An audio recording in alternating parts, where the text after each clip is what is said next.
proclamation of the gospel at times might be seen as, Billy Graham speaking in a huge crowd. That still happens around the world, and there are places where that's very, very effective.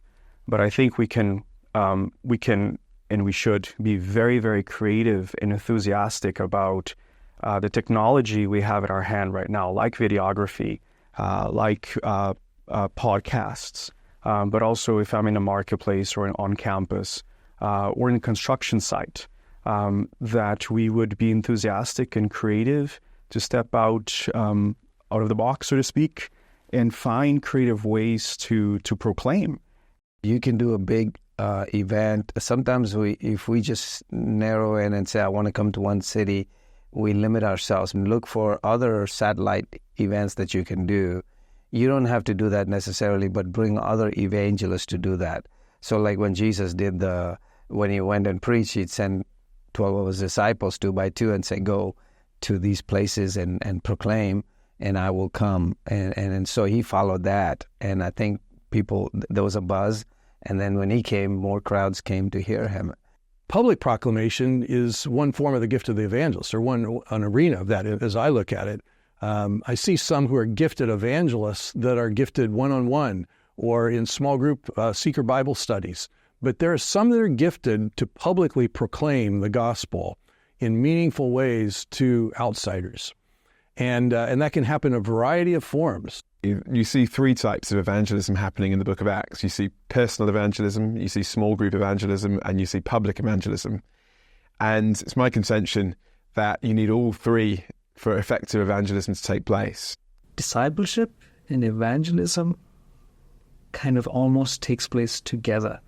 And sometimes discipleship takes place prior to evangelism when they come to that point of commitment. And when there's just that interest kindled in a person, just like how the Samaritan woman,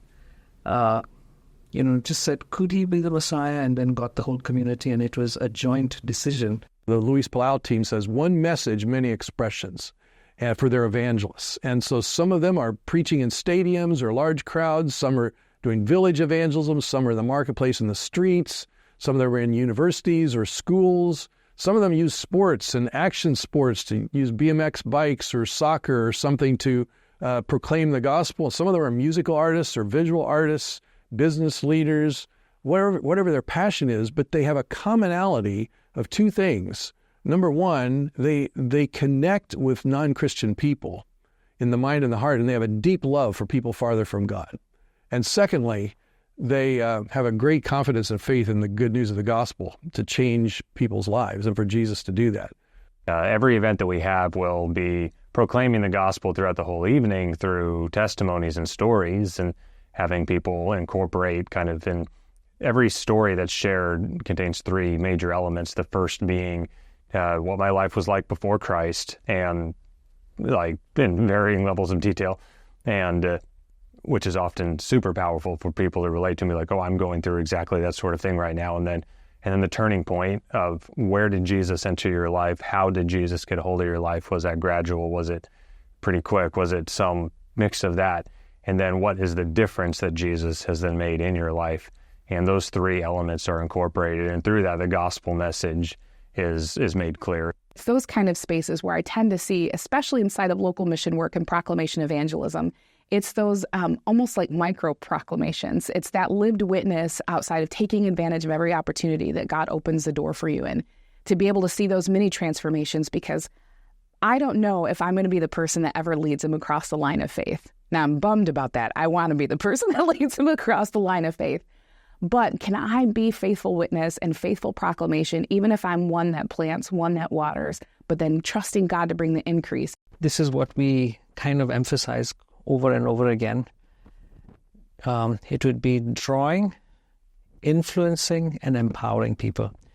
So drawing versus driving, demanding, or directing people. So it's attracting people to the truth of God's word, and influencing them by our example as opposed to imposing or even just instructing them, inspecting them to make sure that the job is done. But I think influencing them by our example, just like Jesus washed the feet of the disciples, I think serving them would be a way to attract them. So draw, influence, and equip and empower, as opposed to embarrassing or even exploiting people or making them dependent on us. So to recognize that they can do far better than us. And I think we see that at work. Draw, influence, and empower. It spells DIE, which is, again, what discipleship is all about, to die to yourself. And that's something that we kind of keep emphasizing. Proclamation, usually in its most common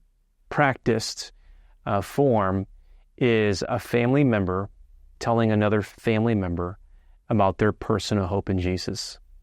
And this is still true today. I mean, this is true about most people movements in the world. And are there mass evangelism crusades? Yeah, totally.